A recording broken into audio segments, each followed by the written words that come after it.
সুন্দরবন পৃথিবীর সবচেয়ে বড় ম্যানগ্রোভ ফরেস্ট।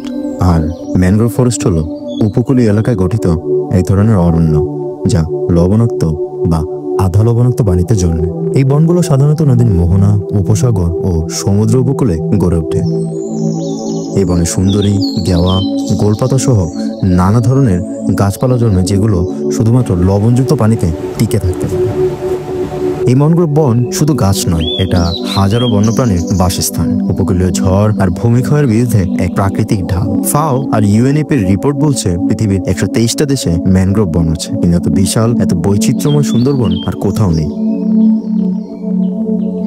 এই সুন্দরবনই এখন বিশ্বের সবচেয়ে বড় ম্যানগ্রোভ বন। বাংলাদেশ আর ভারতের মাঝখানে বিস্তৃত এই বন মূলত আমাদের দেশের খুলনা, বাগেরহাট আর সাতক্ষীরা জেলায় পড়েছে এর বড় একটি অংশ, আর এর ছোট একটি অংশ রয়েছে ভারতের পশ্চিমবঙ্গ রাজ্যে।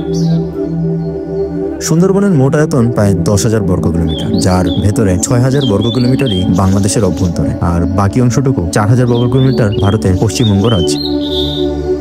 এখানে শুধু প্রকৃতি নয়, এখানে লুকিয়ে আছে হাজারো জীবনের গল্প। জেলে, বাওয়ালি, মাওয়ালি, যাদের জীবন এই বনের সাথে ওতপ্রোতভাবে জড়িত। এখানে আছে বিশ্ববিখ্যাত রয়্যাল বেঙ্গল টাইগার, হাজারো দুর্লভ প্রাণী আর একটি পরিপূর্ণ বাস্তুতন্ত্র, যা আমাদের জলবায়ু পরিবর্তনের বিরুদ্ধে প্রাকৃতিক ঢাল হিসেবে কাজ করে।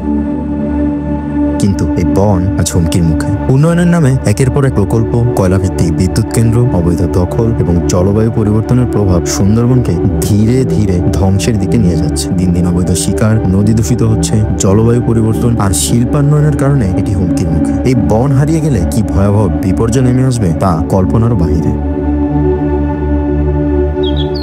আজকে যাচ্ছি ভয়ঙ্কর সুন্দর এই বনটিকে ঘুরে দেখতে। 2-3 দিনের ছোট্ট ট্যুরে আমরা ঘুরবো আন্ধারমানি, পাখির খাল, কটকা অফিস পাড়া, জামতলা সি বিচ, কচিখালি ডিমের চর, কচিখালি অফিস পাড়া, কচিখালিতে কিছু সময় ক্যানেল ক্রুইজিং ও করমজল।